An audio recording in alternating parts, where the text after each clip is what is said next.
Bonjour Katia. Bonjour. Donc on va parler de cerveau, pas du mien parce qu'il est en panne, mais effectivement, comme le disait à l'instant Sébastien, de notre cerveau d'humain face aux valeurs. En fait, si on va parler de ça, c'est parce que vous avez étudié avec Havas Media le rôle ou l'impact des valeurs dans le fonctionnement du cerveau. Comment est-ce que vous avez initié cette démarche ? Écoutez, c'est totalement la faute à Havas. Havas, parce que, en fait, ce qui se passé, nous sommes des gens simples. Ça fait 30 ans qu'on étudie dans le laboratoire de l'École normale supérieure le comportement humain, notamment le comportement de choix et le comportement de prise de décision. Donc, avec notre directeur Étienne Quéclin, Havas nous a abordé depuis quelques années. Ils nous ont posé des questions embêtantes du style c'est quoi la relation aujourd'hui entre le cerveau et la technologie. Et donc on a commencé par là pour arriver ensemble quelles sont les applications en fait réelles par rapport au travail de communication, d'Havas, tout ça, du cerveau. Et donc, il y a eu la première saison où peut-être l'idée centrale au début était l'histoire du plaisir. Donc l'idée centrale était que, contrairement aux idées reçues, le cerveau ne travaille pas sur les buts, il ne travaille pas sur les besoins, sauf dans une situation de crise, de danger. Et ça, c'est un sujet à part. Mais normalement, ce que le cerveau recherche, c'est des plaisirs. Alors, qu'est-ce que c'est le cerveau ? Les plaisirs pour le cerveau, pour ses neurones, eh ben, pour dire très court, c'est quelque chose qui inclut l'ensemble de nos sens, l'ensemble de différents rythmes. Par exemple, là, maintenant, je parle beaucoup moins vite que les médias. Par exemple, j'ai remarqué que Laurent, tout à l'heure, parlait à un rythme très différent que vous, par exemple. Et c'est quelque chose de très intéressant. On a tous des différents rythmes qu'on inclut. Et ce qui est important, c'est que quels que soient les rythmes qu'on utilise, quelles que soient les fréquences qu'on utilise, l'important, c'est la cohérence d'ensemble, pour le plaisir, l'harmonie. Donc, je vais donner un exemple très simple. Vous aimez tous passer Noël avec vos amis, votre famille. Eh bien, un dîner de Noël, c'est un grand plaisir à la condition que tout soit là. Le plaisir de goût, le plaisir esthétique des plats qui sont le plaisir d'habillement, la musique, etc., etc. Donc il faut qu'il y ait tout et le plaisir de communication, tiens. Et donc que tout soit en harmonie. Donc la base de tout ça, de point de vue cérébral, donc le neurone, c'est que, pour le faire court, c'est que les plaisirs prennent leur essence dans ce que nous on appelle les boucles de rétroaction, c'est-à-dire la boucle entre la perception et l'action. Si vous me voyez, la perception, grosso modo, c'est la partie derrière, arrière du cerveau, et l'action, la préparation de l'action, tout ce qui est de ce côté-ci. Mais à la différence des chevaux, on ne coupe jamais notre cerveau en deux. Donc toute perception engage tout de suite, qu'on ne le veuille pas, une action. Et engage tout de suite la nouvelle perception. Okay, donc c'est comme ça que nos plaisirs, donc dès qu'on perçoit quelque chose, on va faire quelque chose, on va voir est-ce que ça produit ou non les différents plaisirs. Alors ce qui est très important là-dedans, à comprendre, ce qui est le moteur vraiment de cette boucle, c'est l'agentivité. C'est vraiment quelque chose de très très très important à comprendre, et je reviens à ce que disait Laurent tout à l'heure.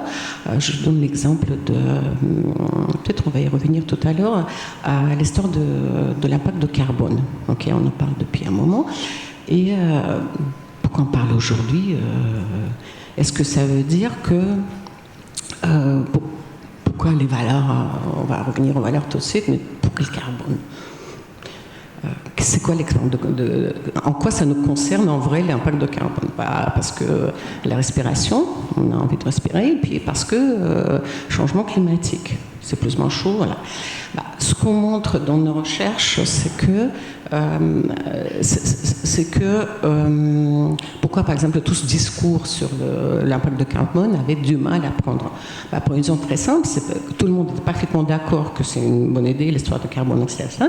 Sauf que les gens ne peuvent pas se projeter, jusqu'à aujourd'hui, ça change maintenant, ni dans la perception, qu'est-ce que ça en fait, le changement de quelques degrés de température, ni sur qu'est-ce que je peux faire personnellement pour changer ça. On n'est pas du tout dans une boucle perception-action. À partir de là, on peut dire ce qu'on veut. Les gens, les consommateurs, les membres de la société ne peuvent pas s'engager. C'est ça l'histoire. D'accord ? Alors, du coup, quelle place trouvent les valeurs dans cette notion clé qui est le plaisir dans le fonctionnement de notre cerveau ? Comment est-ce que valeur et plaisir, ça fonctionne ? En fait, les valeurs, encore une fois, contrairement aux idées reçues, c'est pas quelque chose de figé dans le cerveau. Il n'y a pas plus de valeurs que de buts qui soient figés dans le cerveau. Les valeurs, c'est quelque chose qui est très dynamique, qui change au cours de la vie et qui structure nos comportements, qui permet... On a un problème de son. Peut-être changer de micro. Ouais. C'est mieux comme ça ? Ah oui, quand même, ouais.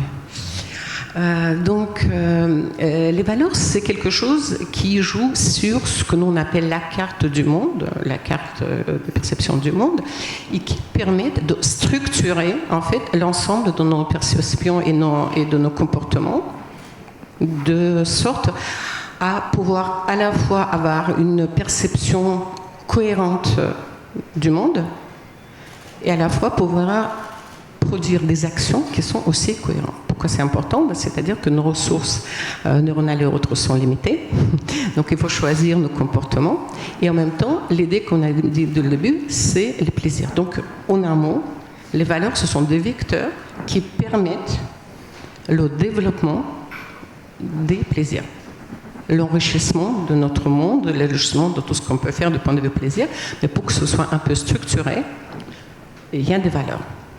Mais alors justement, il y a quelque chose de très important. C'est quand il s'agit de défendre les valeurs, de les revendiquer, la première chose à évaluer, c'est le contexte. Dites-vous pourquoi ? Pour le dire simplement, déjà, comme je viens de dire, contrairement aux idées reçues, les valeurs ne sont pas fixes dans le cerveau. Pour revenir à l'exemple de Laurence, on a dit tout à l'heure quel l'impact carbone, le réchauffement, etc. Okay. Si vous faites un peu de montagne, vous savez que le facteur le plus important pour survivre de la montagne, c'est pas la nourriture, c'est pas même l'eau, c'est la température. Donc tout le monde sait que chaud ou froid, c'est quelque chose de vital. Mais si vous arrêtez une personne dans la rue, vous dites quelles sont tes valeurs importantes, il y a peu de chances que la personne vous dise c'est la température de mon corps. Okay. À un moment donné, par contre, dans telle situation qui est maintenant, donc le réchauffement de la planète qui devient importante, il y a un besoin, d'accord, une situation où cette valeur de garder la température, de pouvoir faire les choses, devient vraiment très très importante pour garder la cohérence du monde. D'accord ? Donc ce que j'essaie de dire, c'est que quand on pense à ce qu'on pense, et c'est peut-être quelque chose de très important à comprendre ici, c'est qu'on n'a pas d'emblée un nombre de valeurs qui structurent notre vie, pas du tout, mais que les mêmes valeurs, c'est un ensemble mouvant qui va se développer et qui va devenir présent explicite ou implicite en fonction du contexte. C'est ça, c'est là-dessus que ça se joue. Et comment qu'est-ce qui fait qu'on va l'exprimer de manière explicite ou implicite ? C'est le facteur premier, c'est effectivement le contexte. Ce que vous voyez ici, c'est que dans le contexte normal, favorable, en fait, votre vie, c'est une vie très riche. Vous allez comme quand vous allez par exemple en vacances à la mer, où il y a plein de choses. Vous voulez que votre famille soit contente, que vous soyez contente, qu'il y ait la plage, donc la température, ce que vous voulez, agréable, qu'il y a plein de choses. Vous n'avez pas besoin d'expliciter tout ça, d'accord ? Mais votre comportement de recherche de plaisir va se baser sur plein de ce qu'on peut appeler des valeurs implicites. Donc ce qui est important, c'est que vous n'avez pas besoin de les expliciter. C'est un peu, si vous voulez, l'exemple qu'on peut donner, quelqu'un qui est, encore une fois, un montagnard, qui connaît bien sa région, il n'a pas besoin de carte. D'accord ? Donc il sait très bien, il connaît bien tous les détails, et puis il va se balader très bien. Par contre, si vous êtes un touriste nouveau et vous savez que la montagne est dangereuse, vous avez besoin d'une carte d'autant plus précise avec les vecteurs de route que vous pouvez entreprendre. Et c'est exactement comme ça que ça se passe avec les valeurs. Donc dans le contexte difficile, les valeurs doivent elles vont apparaître comme explicites. Voilà, quand on voit ici, par exemple, dans le cas de manif, on prend l'exemple de la guerre récente avec l'Ukraine. Donc, les gens, ils vont à la manif. Pour aller à la manif en dimanche, ils vont sacrifier un nombre de plaisirs riches, par exemple ne pas aller au cinéma, ne pas passer le temps avec leurs enfants, etc. Donc pendant un moment, ils vont expliciter la valeur de solidarité, voilà, donc les valeurs comme ça. Ce qui est très intéressant là-dedans, c'est que ça va durer un petit moment, parce que c'est le moment de danger, le contexte de danger. Donc il faut absolument expliciter les valeurs. Ça va réunir les gens ensemble sur ces valeurs, mais ça va s'estomper assez vite. Donc après un certain moment, les gens vont plutôt revenir à la recherche de leurs plaisirs qui sont beaucoup plus riches et qui ne sont pas basés que sur 2 ou 3 valeurs qui sont explicitées là. Et ça, c'est quelque chose qui est très important. Mais c'est là que c'est encore moins simple, c'est que d'être explicite, parfois, peut nuire à la confiance. C'est-à-dire d'être trop explicite suppose peut-être que pour la personne qui reçoit quelque chose qui est pas forcément évident. Je veux être président de tous les Français, ça peut sous-entendre que c'est pas vraiment le cas. Oui, ça c'est aussi un point vraiment très important à souligner, surtout dans le contexte actuel où on parle énormément justement de la RSE, de valeurs explicites, c'est que en fait la manière de communiquer sur les valeurs doit correspondre à la fois au contexte et à la fois justement à ce qui a besoin d'être, on va dire comme ça, encore une fois, si on est dans une situation de crise, clairement, il faut avant tout, le besoin le plus important, ça va être retrouver la cohérence.